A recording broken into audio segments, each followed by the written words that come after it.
Ito ang nakakagulat. Hindi pa nga nag-iinit sa pwesto ang newly promoted star rank officer ng Philippine National Police na si General Nicolas Torre ay tila problema na agad ang kakaharapin nito matapos ang tila kumpirmasyon at mga ebidensyang hawak mismo ng presidential sister na si Senator Amy Marcos na magpapatunay na illegal talaga ang ginawang pag-aresto sa dating Pangulong Duterte. Sa naging pagpapaliwanag pa ni Attorney Mark Operario, sinabi nito na hindi anya biro ang kakaharaping kaso ng mga taong involved sa alleged arrest kay former President Rodrigo Duterte dahil bukod sa pawang kidnapping na pangyayari ay hindi rin umano nirespeto ng mga kapulisan at ilang opisyalis ni Bongbong Marcos ang ating batas, lalo tila binali rin ng mga ito ang rule of law ng ating bansa sa kagustuhang maaresto agad ang dating Pangulo at ipadala sa dahig Netherlands. Hindi rin anya magsisinungaling ang mga video evidences na kumakalat ngayon sa social media at ito'y magiging matibay na pruweba na walang naging tamang proseso o due process ang pagkaaresto kay dating Pangulong Duterte. Kaya naman dahil nga dito ay posible nga silang maharap sa illegal detention at masampahan ng kasong malversation dahil ginamit umano ng mga ito ang pera ng taong bayan para sa isang illegal na gawain na sangkot ang ilang mga opisyalis ng pamahalaan. Ayon pa sa komento ng maraming netizen, "Nako, Mr. Torre, namnamin mo na yung white uniform mo dahil pagdating ng araw, maging kulay orange na yan, hope soon." Bilang ordinaryong mamamayan, tanging tanong ko lang, may batas pa ba na umiira sa Pilipinas o batas na lang para sa administrasyon ni BBM? Hindi sila karapat-dapat na maging tagapagtanggol ng bayan. Walang maaasahang hustisya ang mga mamamayan ng bansang ito. Hindi dapat palampasin ang ganitong klasing pang-aabuso ng mga kasalukuyang government officials. At narito, panoorin pa natin ang buong video. Ang tanong ng maraming Pilipino,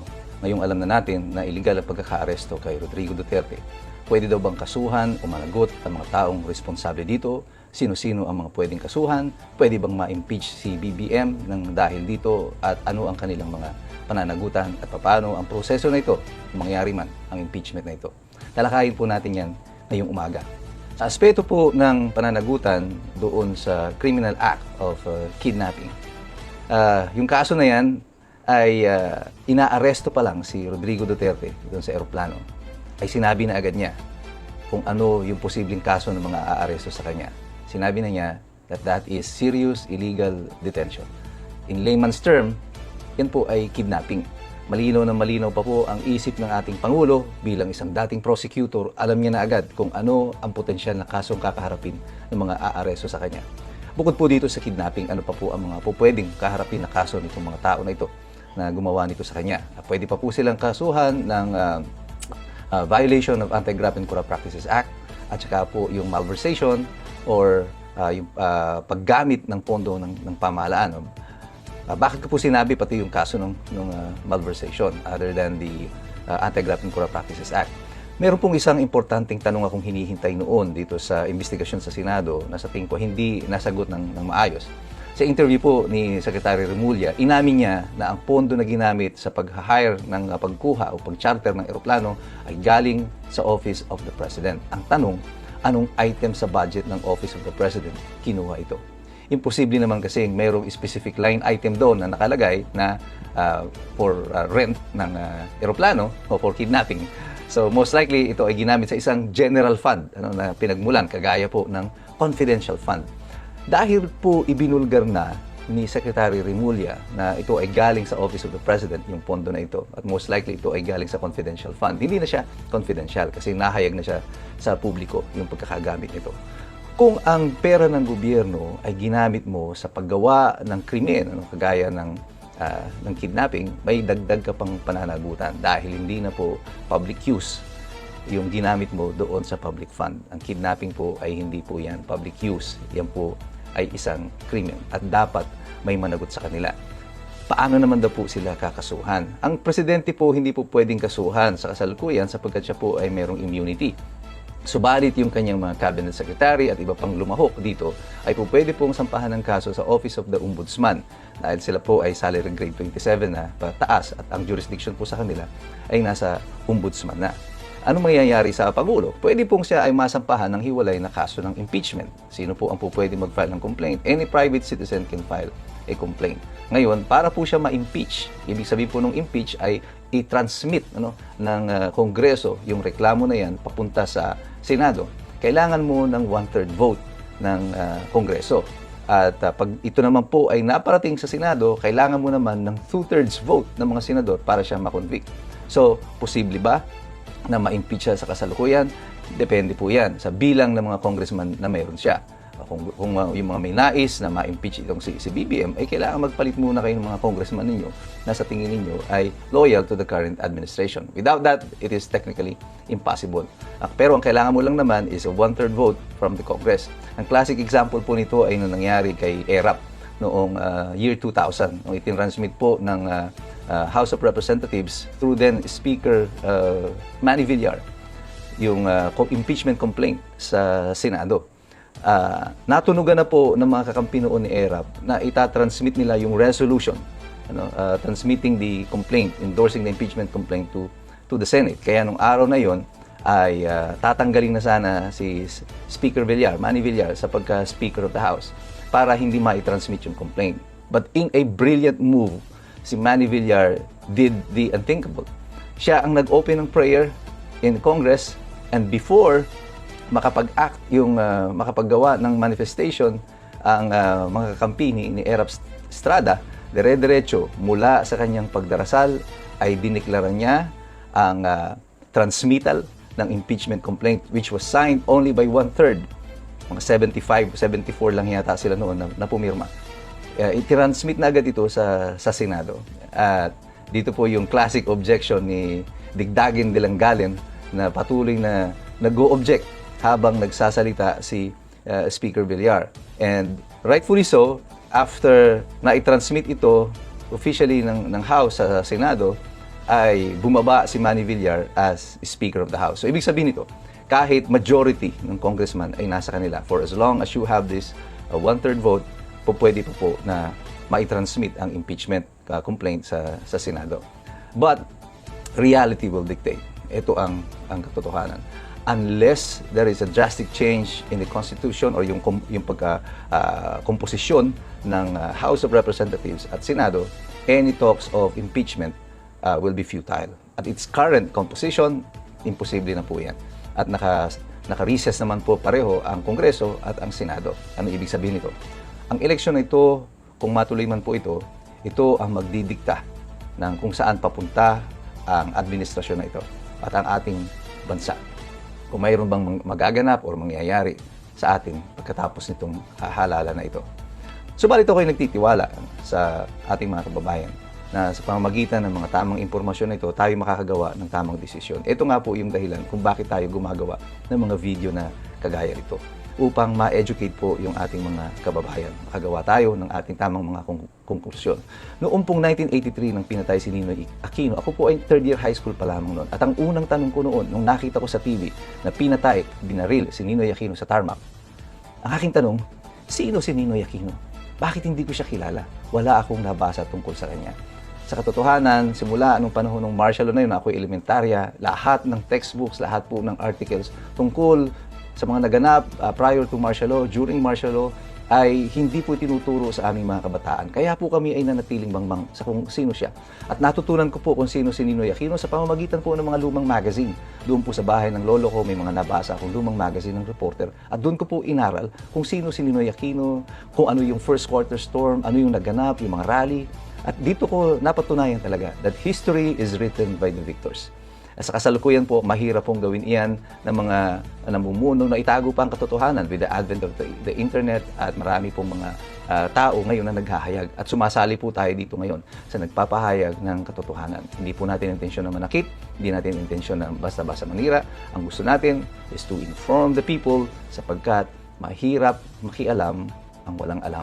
Pwede daw na si Rodrigo Duterte ay inilipat sa Hague sa ilalim ng Republic Act number 9851. Ano po itong batas na ito? Pag-aralan nga natin, suriin natin ito. Kamakailan lamang ay nagkaroon ng interview si Justice Antonio Carpio na kung saan ipinahayag niya na pwede naman daw pala na si Rodrigo Duterte ay ipinadala sa Hague sa ilalim ng probisyon ng batas ng Republic Act number 9851. Meron din ako mga kaklase sa BEDA na ito rin ang opinyon. At yun nga ang sinasabi sa akin na basahin ko nga daw po itong batas na ito, yung RA 9851. Well, actually, binasa ko na po siya nung nag-umpisa pa lamang po itong kontrobersiya na ito kay President Duterte. At para sa kaalaman ng marami, ano ba itong Republic Act number 9851? Ito po ang official title ng batas na ito. An act defining and penalizing crimes against international humanitarian law, genocide, and other crimes against humanity, organizing jurisdiction, designating special courts, and for related purposes. So, in layman's term, ano po ibig sabihin nito? Ito po yung parang version natin ng Rome Statute. Parang isinalin lang natin sa bersyon ng Pilipinas kung ano yung mga nakasaad doon sa treaty natin na pinirmahan noon, yung Rome Statute. Ngayon, sabi nila, pwede daw palang si President Duterte ay inilipad agad sa Hague, sa ilalim ng batas na ito. Pero tama po ba yun? Basahin po natin kung ano yung nakasaad dito sa batas na ito. Ang binabanggit pong provision dyan, pwede nyo pong hanapin ito sa inyong mga cellphone o sa inyong computer, yung Republic Act number 9851, Section 17. Yung pong paragraph na ito na pinag-uusapan natin ay yung pangalawang paragraph ng Section 17 at sabi po dito, in the interest of justice, the relevant Philippine authorities may dispense with the investigation or prosecution of a crime punishable under this act if another court or international tribunal is already conducting the investigation or undertaking the prosecution of such crime. Instead, the authorities may surrender or extradite suspected or accused persons in the Philippines to the appropriate international court, if any, or to another state, and here it is, pursuant to the applicable extradition laws and treaties. Yan. Yun po yung controlling phrase doon. Pursuant to the applicable extradition laws and treaties. Para po sa kaalaman ng lahat, yung sinasabi po dito sa provision na ito, kung ang isang tao daw po ay iniimbestigahan na o pinoprosecute na sa ibang bansa o sa ibang husgado, sa labas ng bansa, sa labas ng Pilipinas, maaari nang hindi tayo mag-imbestiga. Bagkus ay i-turn over natin siya doon sa bansa na yon na kung saan siya ay kinakasuhan sa ilalim ng mga treaty, extradition laws or treaties. Ano po yung extradition? Ang extradition po ay isa ring kasunduan. Usually, this is a bilateral agreement. Ibig sabihin, dalawang bansa nagkasundo na kapag ang isang tao na may kaso sa bansa ko ay naandyan sa bansa ninyo, maaari mo siyang ipadala sa akin. At marami po tayong mga bilateral extradition treaties na pinirmahan sa ibang bansa. Ang tanong dyan, meron ba tayong extradition treaty sa Netherlands? Wala pa akong alam na may extradition treaty tayo at hindi po inilipad si Presidente Duterte sa ilalim ng isang extradition treaty. Ang ginagamit po nila dito ay ang Rome Statute. Ibig sabihin po niyan, ito ay isang treaty na pinasok ng Pilipinas. Dalawang bagay lamang po kasi ang po pwedeng basihan upang ikaw ay palabasin ng bansa. Either under a treaty or yung extradition na batas natin mismo dito sa Pilipinas. Ang tanong, sa sitwasyon na ito, meron ba iyong pareho? Sa aking opinyon, wala po. Yung pong sinasabi na extradition treaty na yan, wala tayong pinirmahan sa Netherlands. So, ang pwede lang basihan is the Rome Statute. Ngayon, muli, babalik tayo dun sa argumento natin dun sa unang video na ginawa ko. Kung applicable yung buong Rome Statute sa atin, dapat applicable yung Article 59, na kung saan mayroong karapatan ang ating dating Pangulo na iharap siya sa competent judicial authority na hindi ginawa ng ating pamahalaan. Ang sinasabi ni Justice Carpio noon ay sa kanyang interview, hindi rin daw applicable sa atin yung Article 59. Napag-usapan na po natin ito. If you apply the rest the Rome Statute, you have to apply Article 59. Hindi mo pwedeng i-exclude yung isang bahagi ng tratado na ini-insist mo ay basehan ng pag-aresto sa isang tao. I have the highest respect for Justice Carpio. But kagaya po ninyo at ako, tao din lang po si Justice Carpio. And you have to take his statements within the context of what has transpired in the past. Alam niyo naman po na meron silang hindi pagkakaunawaan ni Presidente Duterte noon pa at tungkol naman po ito sa issue ng West Philippine Sea. At kailangan pong tingnan natin itong mga argumento nito at ang sinasabi ng mga tao doon sa konteksto na kung bakit nila sinabi ito. I have the highest respect for Justice Carpio. But with all due respect, sir, I think you are wrong in saying na itong 9851 ay applicable dito sa pagpapalipad kay President Duterte sa Hague. Let's call it what it is. Kagaya po yung isang abogado from the DOJ na pinipilit na yung pong Department of Justice daw is the competent authority na binabanggit dito sa Rome Statute. Malayong-malayo po yun sa katotohanan. Never pong naging judicial authority ang Department of Justice. Magkaibang departamento po yan. Ang DOJ is under the executive and the courts, yan po ang nasa judicial branch of our government. Never has the DOJ become part of the judicial system. So, ito po ay isang malaking panlilinlang sa mga tao na sabihin na ang DOJ ay ang competent authority or judicial authority na binabanggit doon sa treaty. Naalala ko ito, para kang yung dati kang 110 pounds lang or 100 pounds na tao, tapos ang dating size mo ay extra small, tapos bigla kang tumaba, pero pinipilit mo na extra small pa rin ang size mo. Pilit mong isinusuot yung maliit na t-shirt kahit na putok na at hapit na sa'yo at pinipilit mo nang naisuot mo, kasya pa rin. Ganito ang itsura ng ating pamahalaan ngayon. Mukha na siyang katawa-tawa dahil dito sa mga argumento na nasasaad at inilalatag nila sa mga mamamayan. Ang purpose po natin sa paggawa ng video na ito ay hindi lamang po basta kontrahin lahat ang pamahalaan o sino mang mga tao. Ang nais po natin dito is to educate the people at ibigay sa inyo yung sapat na kaalaman upang kayo ang makagawa ng tamang konklusyon. Ako po ay nagtitiwala sa natural na talino at galing ng sambayan ng Pilipino at alam kong makakagawa kayo ng tamang konklusyon nyo kung alam ninyo ang tamang estado ng batas.